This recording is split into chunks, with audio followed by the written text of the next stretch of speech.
All right, welcome to the Sweet Talk. Today is Monday, August 26, 2019, and I am your host, Kim Matina. And today, I am so happy to have on the show Mr. Bruce Reicher and Jen Leban.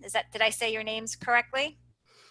It's Leban, but It's I Leban. am so used to all the I pronunciations. am so sorry. No problem. I No, should have asked you how to pronounce it before we went on before we went on the air. But it's this is live and it's Kim, and this is the way perfectly fine. it's all No good. worries. It's all, I am a human being. So, You um, nailed mine, Reicher. You got it. what's that, Bruce? No, you got mine, so you're good. All right. As long as one out of two is not bad, 50%. Well, today, Bruce and Jen are going to talk about WeVideo. WeVideo is an application that you can use in the classroom, and I think it's important to showcase WeVideo and how it can be used. Some people really don't want to take the leap and try to learn it or see the need for it. So I think doing a show about WeVideo is important, especially now before the school year starts, so that hopefully, you start off small and then you kind of, you know, do what you can to feel more comfortable with the application and then try to implement it in with your students. I am a novice person with WeVideo as well, so I'm really looking forward to learning from these two educators tonight and to really see the dashboard and some ways that students can use it in school, and actually how it can be shared directly right within Google Classroom as well. So it does integrate with G Suite and Google Classroom, and that's another reason why I'm going to give it a try. And hopefully after this episode, Jen and Bruce will convince you the same. So we will. Who wants to start? Who wants to start a quick introduction of WeVideo and how to use it in the classroom? I'll start. I could start with a quick intro of WeVideo. I think the important thing when you were talking about people to go try it is it will work in any curriculum area. So I don't think it should be just for the tech teacher, TV production teacher, STEM teacher, whatever you do in the classroom, whatever you teach, you can use WeVideo, and as simple as having kids record themselves as exit tickets or doing, feedback afterwards. They can do a lot of these things on video. And the first advice I would give people is let your curriculum drive the video. Don't take WeVideo and then you're going to figure out how to use it. Take something that you normally do, like a book report of teachers would do all the time, and maybe as a short little extension, make a, WeVideo where they could do a reflection or they're one of the characters in the book and they're going to talk about the book as the character. Something small and tiny to start, but that your curriculum drives it, not that you take the technology tool, okay, now what am I going to do as a video? And I think, that's an important thing. And I know I've been in all different levels of teaching, especially this time of year that we're just starting. Jen's been in for a couple of weeks, but you're overwhelmed with everything. And I feel you, elementary teachers. I taught 9 subjects in 4th and 6th grade for a couple of years. It's you need something simple and easy you can use, and you don't have time to do the complicated project, but WeVideo is the perfect video tool to use it. Yeah, I think you're right, Bruce. I totally agree. I think that you just have to, you create your content, and that's with any technology tool. You create your content, and then you apply the technology tool afterwards to align with what your needs are. Would you agree with that too, Jen? Yeah, absolutely. But the other thing I was thinking about while Bruce was talking is that sometimes teachers are afraid of the tech and they're worried that they're going to look like they don't know what they're doing. But the thing about WeVideo is that it's so user-friendly and the design is really intuitive, so that you don't have to be a master of WeVideo to use it with your students, that they can pretty much figure it out on their own, and you can kind of figure it out on your own too as the teacher. You shouldn't be afraid of it because it is really easy to use, and it's one of those things that I think you can just kind of jump in and give to the kids, and odds are they will teach you how to use it. Yeah, I think you're right. I mean, I have a paid version of WeVideo, and the options that are available via the paid version and the free version are different. But you know, I only used it to what I needed to use it for, and then I was done with it. And it can be intimidating for the less tech savvy people. It really can. And I don't know if there's a big learning curve with it. I used it for a little bit and then I stopped. But I think that for the less tech savvy teachers, it can be intimidating. That's why I think it's important for you guys or one of you to go over the dashboard so that you can show off how easy it is to insert an audio and insert a video, and what, you know, obviously students need a webcam, a device with a webcam, but you know, I know WeVideo offers layers. You can layer your video and you can put transitions in there. So I really think that needs to be displayed so that people don't feel scared of it. No, sounds good. I'm gonna share my screen in a moment, and then Jen definitely, you know, like jump in. And the other like hardware pieces, if you're on iPads, if you're on even kids using their phones, like high school kids or Chromebooks, especially in the beginning, like I would use what you have. Like if you have a Chromebook and you have a camera and you have a microphone built in, and especially in the beginning, you don't need to attach anything else. All the tools, hardware tools that you need are either built in that iPad or they're built in the Chromebook or iMac, MacBook Pro, whatever computer, even iMac that you're using. They all have a built-in mic. They all have a built-in camera, and that would be the easiest way, you know, to start. And the other thing to keep in mind is it definitely is called WeVideo, but it could also be like WeAudio, because now they also offer podcasting, and that might be a way to kind of start if you're intimidated. Just go and you're going to record the audio and export it, and your podcast is done, and then maybe transition, you know, into the video. And on the screen share, Jen and I, we can show you that. So let me share my screen, the full screen, and share. So now, do you see the WeVideo dashboard? Yeah. Okay, cool. So when you go in, you could use any device, and that's important, and it's cross-platform. When you first log in, this is what you see, which is similar to me to like a blank piece of paper. And then these tools on top, there's a star tool called Essential Library, which is copyright-free video clips, regular clips, audio clips. We're going to spend most of the time in there. And then right next to it in the media library is where the built-in camera and built-in microphone are. The other things we will leave for another day, of the transitions and titles and other fancy things. But this is really important, this Star Essential Collection, because it started with a couple 100,000 to 500,000. Now they're up to 1 million copyright-free assets. I no longer have kids search for, like, on Google search for images. So let's say we were in New York City today. So I'm just in the regular search, and I'm going to type in New York City and then hit return. The Essential Collection goes through, and now if I click on these are all professional video clips that I could use in my video, and I just did it by a simple search. It's video on top, pictures in the middle, and sound on the bottom. Right now it's finding all, but I could say I just want images from New York City, and I don't want any video, or I hit the triangle down, and also I'm just looking, this will be interesting, sounds of New York City. So what the Hudson River sounds like, what a subway sounds like. I could go, and everything in this is drag and drop.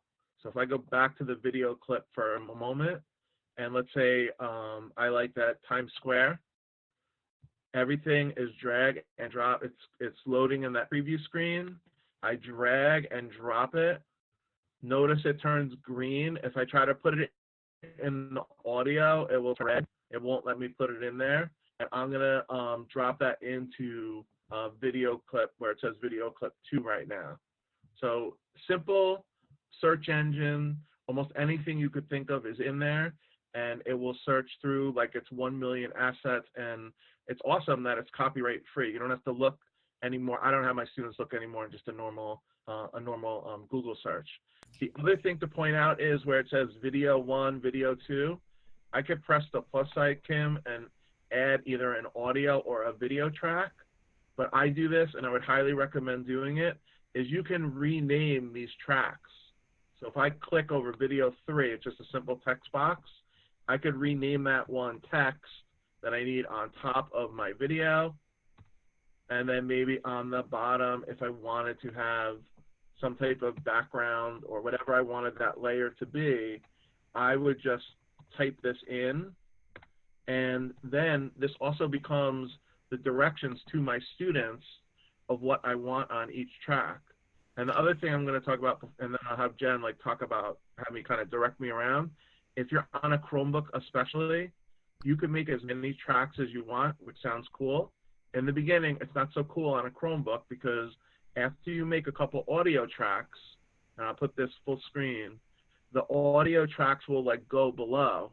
So you want to make sure that that's another reason to kind of label these tracks. Like audio 1 could be voiceover, because I'll know I don't have to make any other audio track, or else I've seen kids have 10 or 15 audio tracks, and then they can't find where they recorded their voice. Okay, that's a good tip right there. I like that. Okay, that makes a lot of sense. And then what you would do, like say you had like an introduction audio, you would start that first, obviously. Then on your next layer, you would have your video. So you have to kind of line that up correctly. Is that like in the storyboard, you'd have to start the voiceover from, up to 10 seconds, and then from. Well, there's a couple of different ways. If you storyboard it out, and I put this video clip in first, then I'm going to go to the next folder over called My Media, where it will show all the media that I've uploaded through Drive is the easiest way, but there's a lot of ways to upload media. And there's this little cloud. That's how you would import media. The circle, you would record the screen, and the microphone, you would record audio. So it's really cool. So I can do all that right there. I can record the audio right from the My Media, or do I have to do it from the layer? No, right from My Media, you would either, if you want to record the screen and have it go on there, or you could do a screencast, what will put you in the corner, and the microphone is for audio only. Okay. So if I click the microphone, what's kind of cool is below here, the microphone, it says preview while recording.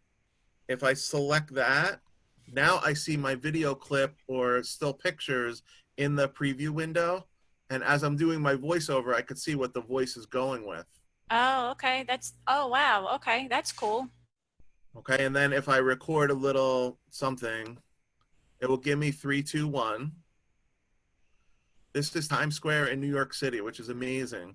All the lights are incredible. And when you see the ball on New Year's, this is where the ball goes down to announce the new year. And then I can preview it, and then when I go to check it, then it automatically puts it on that audio line for me.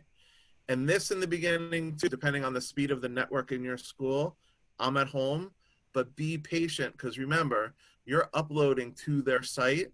In iMovie, I was used to, like, if it's on the computer, it might be quicker because it's just saving right to a hard drive. You're uploading things. It does work, but it's not like instantaneous. Okay. And then I have my video clip, my voiceover down here. Now, if I played it, this is Times Square in New York City, which is amazing. All the lights are incredible. And when you see the ball on New Year's, this is where the ball goes down to announce the new year. Right, wow, so I can go cool. afterwards and sync that up. But if you see the pictures or the video as you're doing the voiceover, it's helpful. As I select a clip, it's important to know if I go to the end, my cursor becomes 2 arrows, and that I can make the clip shorter or longer. That's with any clip in WeVideo. And these 3 dashes will open editing or different effects like black and white that you could put on the picture. Okay. The other thing that's super important is in the time code, because it's video, even if you're recording audio, the last 2 numbers right here of the cursor point to, those are frames. So there's 24 frames in 1 second. So that's actually 10 seconds and 14 frames. And in Wait, the where do you beginning, see the 24 frames? you don't see it, but I'm just telling you how many frames are in a second. Oh, So okay. once I go to 25 frames, it would become 11 seconds. Oh, okay. But I think that time code is important to understand in the beginning, because some kids will have the clip so short and they'll be like, oh, my thing is 10 minutes and 14 seconds long. And I'm I like, never no. knew that, Bruce. I never knew the 24 frame thing. So thank you. I just learned something new. No problem. So it's 10. iMovie is the same time code. So it's 10 seconds and 14 frames. And sometimes if you go to a kid's project and they're like, mine is like 10 minutes long, how come I can't, how come I can't get to it? Well, like that's the reason. That's the reason why. So it's 24 frames for every 10 seconds? No, 24 frames for every 1 second. Oh, for every 1 second. So now, if I'm on video and now I use the arrow key, believe it or not, if you look at the little blue square box, I'm making it go 1 frame at a time.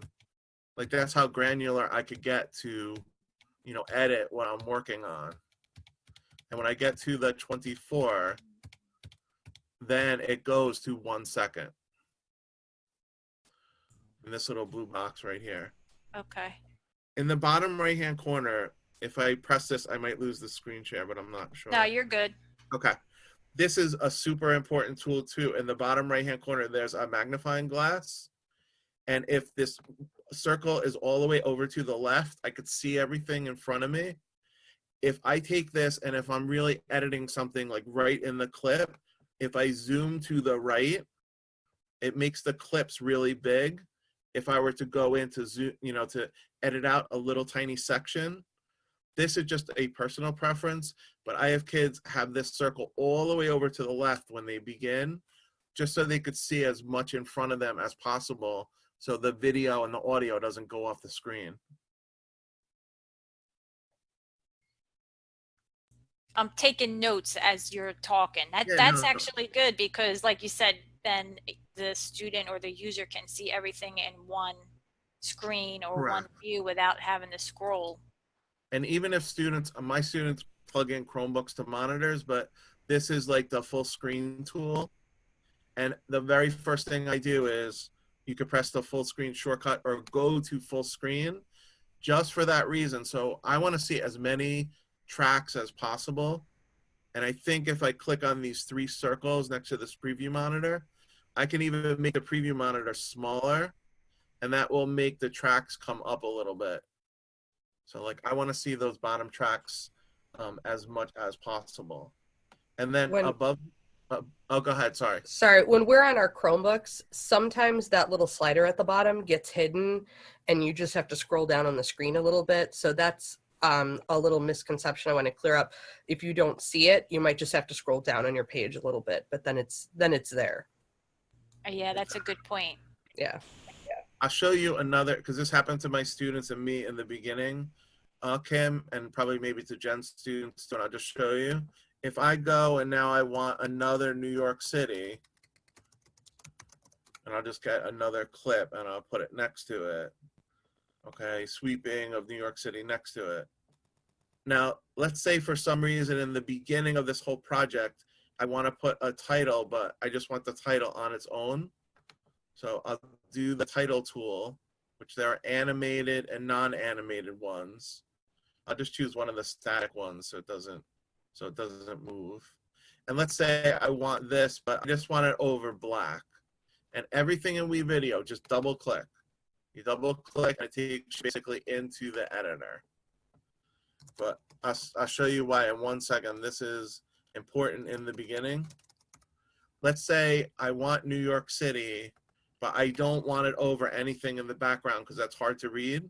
And now I'm like, I need to move these clips. So people usually take one clip and move it over, another clip and move it over. And right now we only have 2 video clips. But as you build your project, you might have 10 or 15 different clips. So let me show you how you can move the whole track together. I'm taking my cursor and I'm just holding the cursor down. And as I drag over it, that's how I select more than one thing. And now it groups it together, and I move those two things together. That's a good tip, Bruce. Yeah, because that can save a lot of time. The first year, half a year I used it, I did not know that. I'd be sitting there moving over students, 15, 20 little video clips at a time as I would be editing different things for them. And every time I show that to a student, they're like, oh my, I wish I knew that. And I'm like, well, that's why I showed you. Yeah. I'm writing all this down. And then the text layer, you want to make sure the text layer is the top layer of anything on the project. It has to be on the first line or else you won't see it. So now hit play and see how it. So now I'll show you my project, and I'll do it. This other one, this is full screen. So also it might be a little bit easier if people are watching. So here's my New York City. Times Square in New York City, which is amazing. All the lights are incredible, and when you see the ball on New Year's, this is where the ball goes down to announce the new year. Now I am hitting escape to go back and edit it, and then now my voiceover doesn't match up, so it's just a drag and drop, and now I could get my voiceover like right to the beginning where that clip of New York City, or of New York City shows. And in the beginning, I might do another voiceover now, just saying, New York City by Mr. Reicher or whatever, the kids want to record in the beginning. And you just start populating these tracks of different, titles, video clips, audio clips, all different assets that they have in WeVideo. So any other tips, Jen, that you use like with your kids of like when they're starting out? I was just thinking of a couple different things. One being that WeVideo does have templates. So if you're unsure, and you want that support when you create a new video project, there is that option. The theme? Where's that at? If you back out to your main dashboard. I know exactly. Okay. Yeah.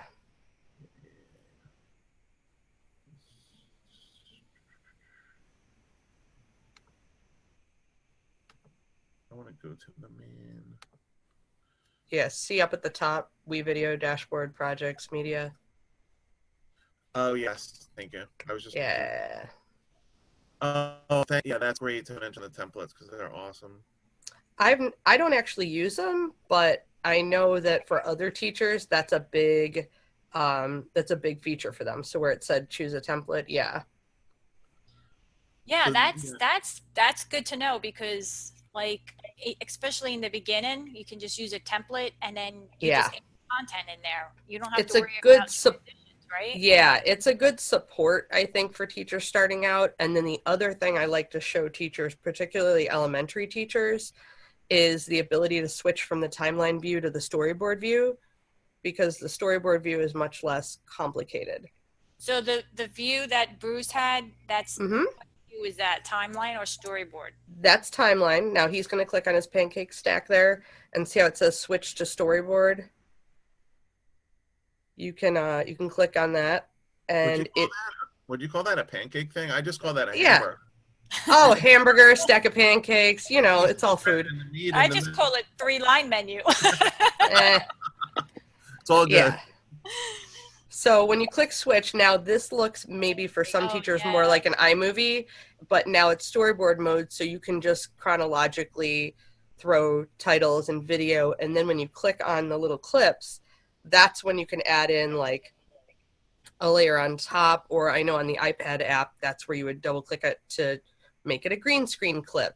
I think that for elementary or people just starting out, this might be a little bit easier, a little bit more of a simplified view to use. Yeah, I definitely agree. I think that is intimidating at all because it's hard to try. Like honestly, when you go into the timeline view, it's like, oh my gosh, like I'm gonna leave now because I'm not gonna deal with this. Like what's a good analogy for a teacher if they've taught for a little bit?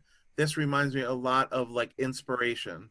Like whatever you put on one side when you view it the other way, as an outline or you view it as a picture, it's the same information, and that's pretty much what this is.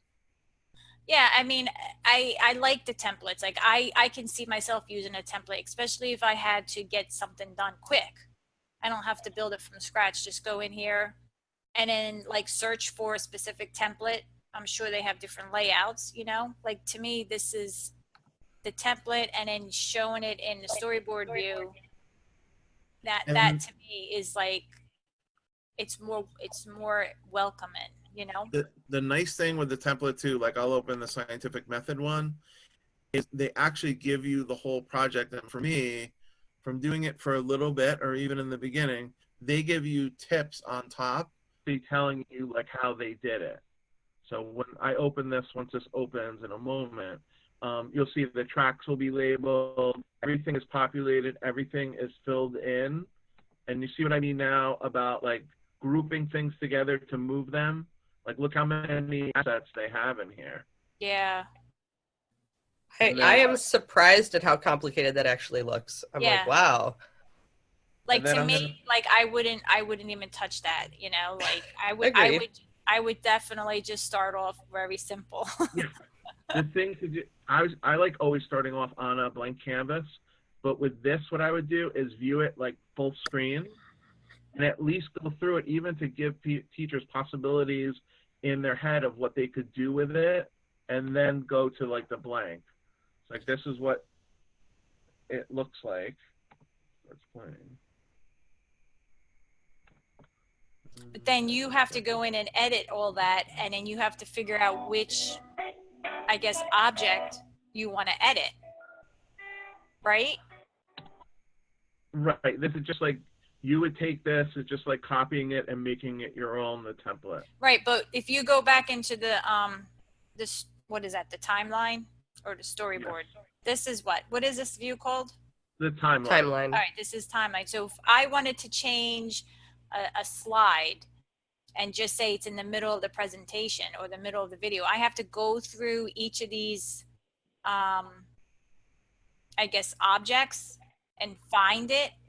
Bruce, can you view a template as storyboard view? Can we experiment? I don't know if that's a thing, but maybe if we saw it that way, it would be We're simpler. about to find out. All right. You know what I mean, right, guys? Yeah, I kind of agree Absolutely. with Jen too. This is a very busy, like for the first one that you're looking at, like I know what the things are, but let's switch it to storyboard mode and see how we do.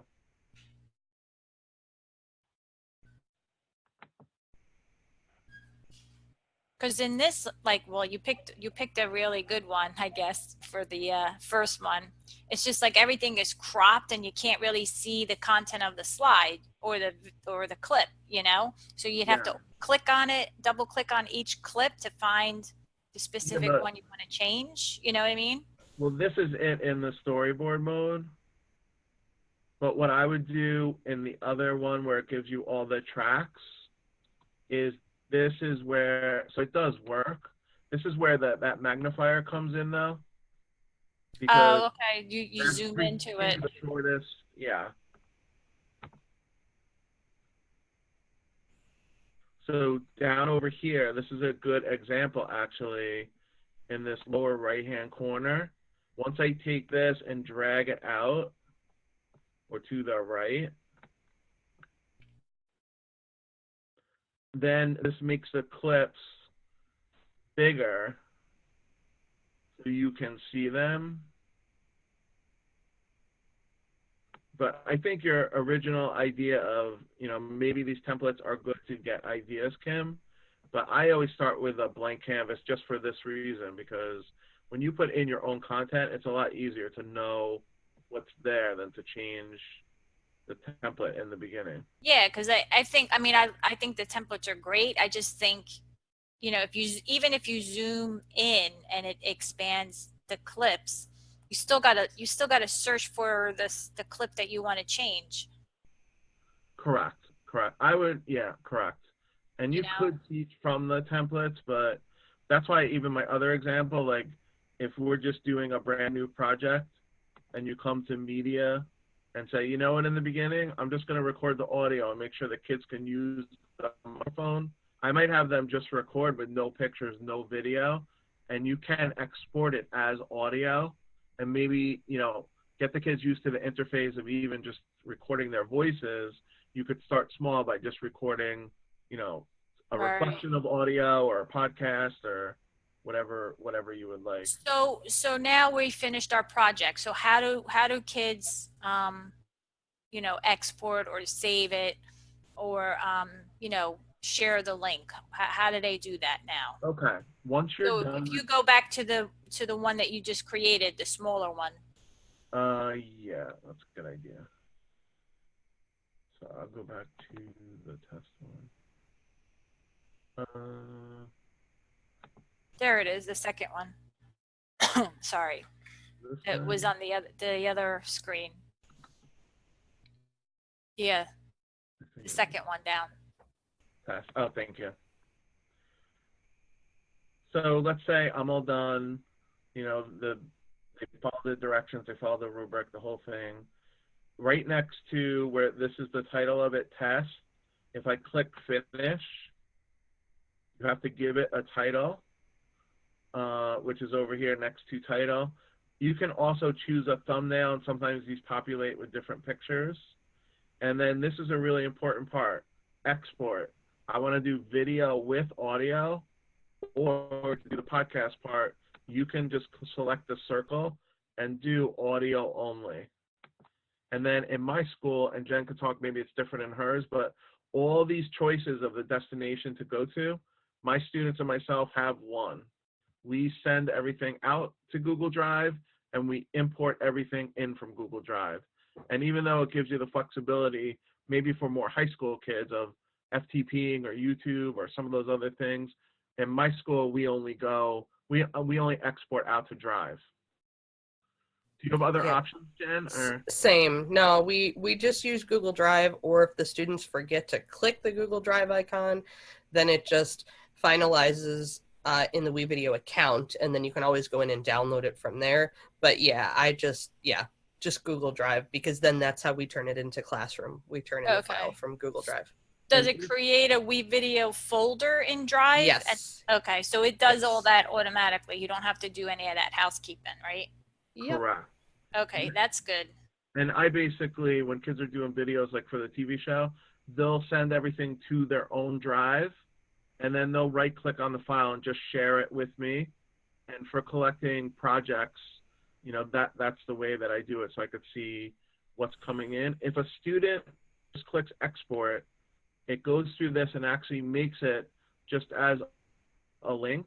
But the thing I want to show you, and it might take a moment to do this, Kim, is one of the icons that's going to come up is Google Classroom, that you could share it right from WeVideo right to a Google Classroom assignment. Okay, that's nice. I knew it had the interface for it. I just never knew where it was. I'm just going to go to a regular project, so I'm not sure if this is going to export so quickly. If I go, And how do you do it, Jen? Do you save it to Classroom as well?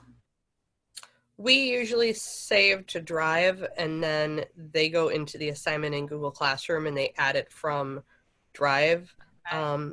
Also, I've done it where I take a Google Slides file, and students each get a slide, and they embed their video from Drive into the slideshow, and then that's how we can share videos like as a class within our own network. Yeah, it's kind of nice.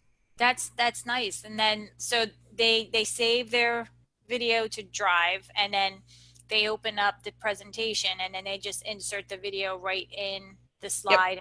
Yep. Wow, that's a good idea. I like that. And then do you have students do peer reviews of other videos? I have been experimenting with having students uploading their final video to Flipgrid, so that they can watch each other's video, because you can upload an existing video file to Flipgrid. You don't have to always just record right in the app. So you can have students watch each other's videos on that particular grid and kind of give feedback as like a kind of along the way, kind of a formative, review of each other's projects. So let me get this straight. So you have the kids saved to Drive. Mm-hmm. and then they open up Flipgrid, and then they Uh-huh. add that video into the topic into Flipgrid. Yeah. Okay. And so you do it either way. Oh yeah, I've messed Okay. around with all different ways to do it. Sometimes we've embedded our videos into a Google site page, all sorts of different things. Well, that's good that you're saying all that, because some people may not realize that you can share it that Mm-hmm. way. You don't have to always put it in Google Classroom. Like, you can just Yeah. download. Once you have it downloaded to Drive, you can manipulate it any way you want. So Yep. you said three things. You said Flipgrid, you said Mm-hmm. Google Sites, and you said Google Slides. Yep. I think, and then that way you're allowing the kids to do peer review as well, and then you have easy access to the information too. Yeah, it's just all about what works for you as a teacher. Some teachers favor one thing over the other. If you do a lot of Flipgrid, that might be a natural place to put it. Mm-hmm. I don't know. I've kind of been favoring the slides method at the moment, but I don't know. That could change at any time. I like to Yeah, mix it up. I mix it mean, up a little to bit. think that if a teacher is used to collecting all the assignments in one place in Google Classroom, this was not sent to a drive. It was just sent out. And right here, notice they give you the little classroom, Google Classroom icon. And basically, it will create a shortcut. You pick your class and the assignment, and then you just hand it right in. So it's just a different way, to do from Drive. The only caveat for this is send it to Google Classroom. In Google Classroom, it has to have a due date on the assignment, or else it won't find it. Okay, so when you hit share to classroom, it does it prompt the student to put it into an assignment, because you were Yeah. breaking up when you were talking. It's okay. When you hit Classroom, it opens up to their classroom, and then they find your class, they find the assignment, they click share, and then that makes a shortcut right to where you would have uploaded it right from your Drive, and they just click one button and it shares it right away to Google Classroom. Now, is there a way that you can grab the I guess the URL address? So I guess you can save it to Drive, and then the students can share via the URL address, and then add the URL address of the video in Forms. I wouldn't recommend the URL address idea, because last year I had a bunch of kids who they were doing projects not for me, for somebody else, and they're like, it's not exporting. They didn't even click finish. They just copied the URL that was on top, because it said copy the URL, that those were the directions. Uh-huh. And then it makes the student want to log in because they're not even logged into their project. Okay, because sometimes I like to have all of the links in one place. So for me, in a Google form would make sense, because if I have 50 kids that I'm doing this project in, I can have all of the links right in a Google sheet that was populated from a form that they filled out. Yeah, I think you could definitely. The form could There's a be lot of in different Google ways. Classroom. There's a lot of different ways. For me, Yeah. it's like less clicking and in and out of things. I have the sheet open and all the links are there. I didn't know if there was a way on how you can share the URL link, or do you just have to download it into Drive and then take it from there? Now, if you finish, which is like also export your project in WeVideo. So like Bruce is hovering over exports right now. So you'll actually see those are your finalized videos. You can share that particular link and it will give you a link to WeVideo. The other thing would be you could finish your video and send it to Drive, and then you could give the link to that file in Google Drive. The only problem with that is you have to make sure that your sharing settings are like set to view or whatever. I would imagine that would just be the other thing. But you could have a Google form. I just think it depends on your students and how tech savvy they are with it. That's all. Yeah, most of the time, I'm similar to Jen, that I will have the students share it directly to their own Drive. That way, visually, they could go in a WeVideo folder and see their projects, and then figure out, like, are you going to send it to Flipgrid? Are you going to embed it on a slide? Are you just going to purely just share it with the teacher? you know, like basically figure out where it's going. And like I said, I've had kids who have just copied the URL, and if they don't copy the correct, you know, URL, it actually makes the person who's getting it has to log in as them. So it is possible to do it, but I've seen kids get confused, like which URL, you know, do you To do you grab, actually copy? yeah. All right, well that's good. So now to wrap up the show a little bit, I want, you know, I want your expertise on trying to give other teachers ideas on how you can use WeVideo in the classroom.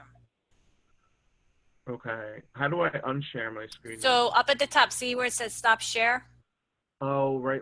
There's one last quick thing that I actually want to show you before I stop sharing my screen. And you're going to like this. This is actually a button that goes right into the Google Drive as you're working on a project. So this is a project I was doing. See where it says linked resources?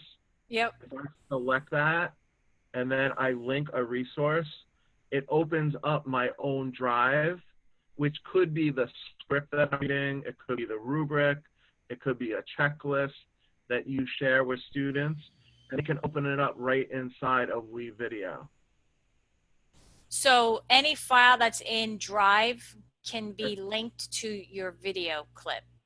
Correct. Like this is in their own drive at this point.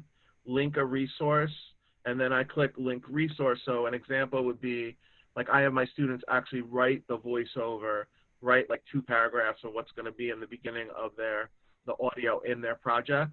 They'd be able to go in their drive here and basically open their script digitally, and then go and record it, and they would see it right on the same computer. Ah, okay. So it will open up and view the content of a doc. Well, anything in the drive. Anything. Wow, that's good to know. That's why I thought, okay, let me get rid of my screen. So I'm gonna.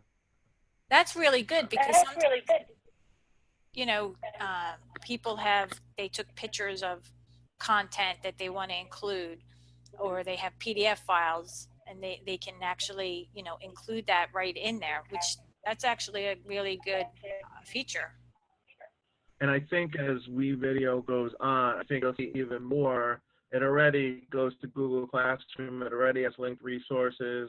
I think there's even going to be more integration that could come, you know, of the two things working together, you know, just to make it easier that you go to WeVideo to do your project. And like I was saying before, almost with the Google image search, there are no other tabs that are open. Like now I could just stay in my project, you know, the more resources they add. Yeah, thanks for sharing that, Bruce. I think that was valuable information. I think, Bruce, your video is like, I didn't hear what you said. Oh, sorry. I just unmuted myself for a second. Yeah, no, I was just saying that it's a good product. It works with, you know, all the Google things well, and I think we're going to see more and more of that as time goes on, and it's just easier for the students to be in one place instead of opening up tabs to get to other places. Yeah, I agree. Now, Jen, what about you? How do you give some ideas on how other teachers could use this in the classroom? There's lots of different ways that teachers could use it, I think, based on your subject area. So I know that I've seen my science teachers take like the traditional report where students would all do PowerPoints, and instead they did they made videos instead. So they used a lot of the stuff from the Essentials library. I feel like we also should mention that the Essentials library is part of the paid plan. So you got to buy the stuff, but worth it because that stuff is so expensive outside. I have done projects. Last year we did commercials for my school.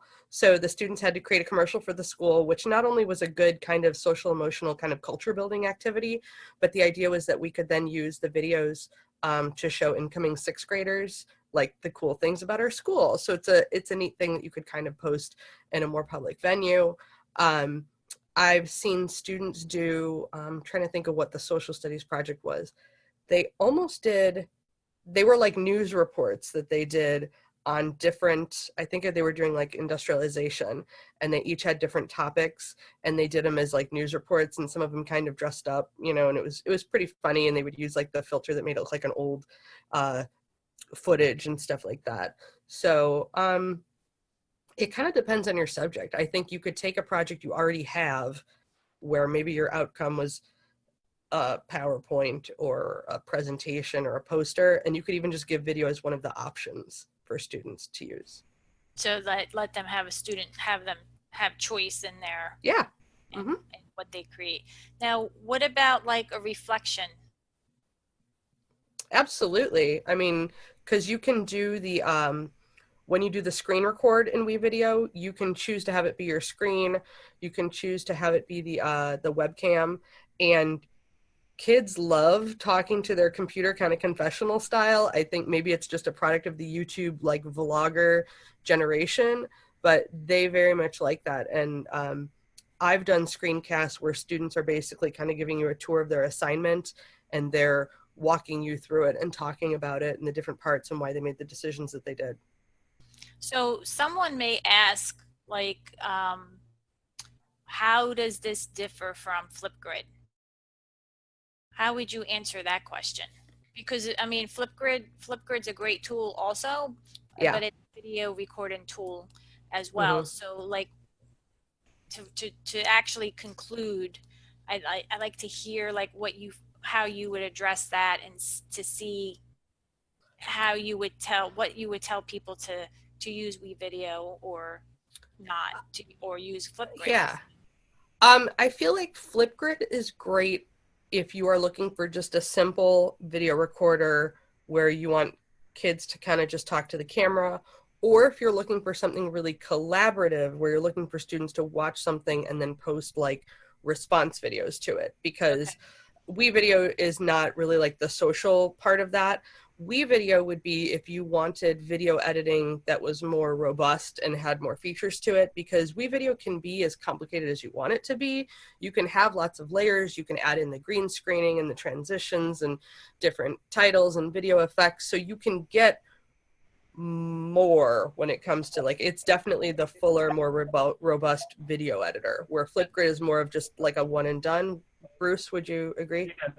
Yeah, I would like add to that. I mean, WeVideo is more like storytelling.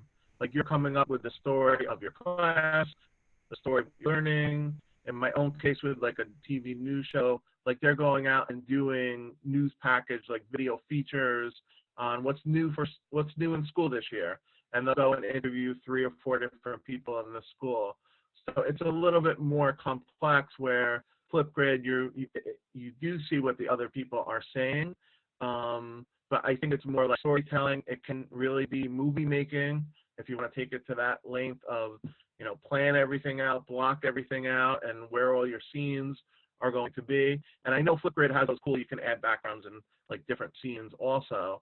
But I think it's more like a long form, where Flipgrid to me is like, I know you can change it, but it's like 60 seconds or less. I think that you're just getting responses, where, you know, the WeVideo, it could be a 30-second public service announcement, but it also could be a 5-minute documentary, which like the kids in my school had done, you know, for historical events in the enrichment or gifted and talented classes. So I think, you know, just different tools.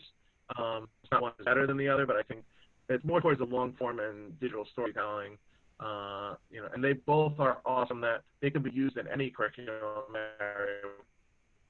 Yeah, I totally agree. I wanted to clarify that, because some people may think, well, I'm using Flipgrid already. What's the difference? Why do I have to use WeVideo? So I'm glad that you both contributed to that, because I think it's important to hear like your opinions and how you differentiate the two tools. You know, because like you said, the WeVideo could be more complex and more, Yeah. you know, it can be as long or short as you want, and add different types of transitions and special effects to it, and music. We didn't mention music, where Flipgrid is not as complex as that.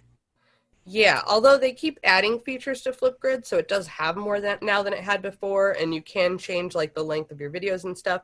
I have some teachers that use Flipgrid as their method to like create the content and then download the videos in Flipgrid into WeVideo to then do the editing and the finalizing and the adding titles and things. So honestly, I think they're two tools that actually work really well together.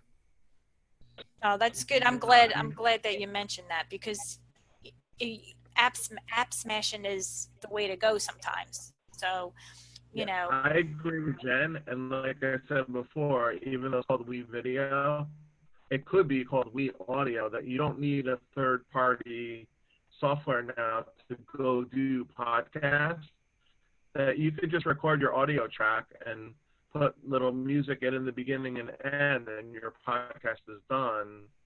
And I don't know, does Flipgrid have audio only if you don't want to use video? I think I'm not sure even if you could just record audio and not even see yourself. I don't think so at the moment. I don't know if that's an option or not, but that's another thing about WeVideo that I would say might be different than Flipgrid. I think it's just meant for video, Flipgrid, which makes total sense. So you can actually see the person and, you know, their response. Well, I have to say, I learned a lot tonight, and I really want to thank you for being on. I was really looking forward to this show. I know I feel a lot more comfortable with the dashboard now. So I hope that other people who listen or watch this show feel the same. I think you guys did an awesome job on explaining how you can use it in the classroom, and you know, the dashboard and the different features of it, because, you know, I think it's not as intimidating as it looks, you know, and I think that you guys did a great job giving it, justifying that. So thank you very much. In the beginning, I would totally tell people, because I did this myself, wevideo.com/academy is all little like 1-minute videos of how to do everything in WeVideo. And I know when I first started using it, I'm like, I don't get the green screen. I don't know how to do it. All right, go back, watch like the little 2-minute video on it, especially in the beginning because it's all new. So wevideo.com/academy is their own little tutorials, but they're little snippets of tutorials, and they're really helpful. I'm going to have all that in the Wakelet collection, so you can access that little academy there and check out those little tutorials. But what I'm going to do now is try to figure out, let me see here, how to share my screen now. So let me see here. Hold on a second. Share screen. All right. Can you see my screen? I hope you can. Yes. All right, cool. All right, so if you want to visit my website, it is at www.thesweettalk.com. That's the SUITE talk.com.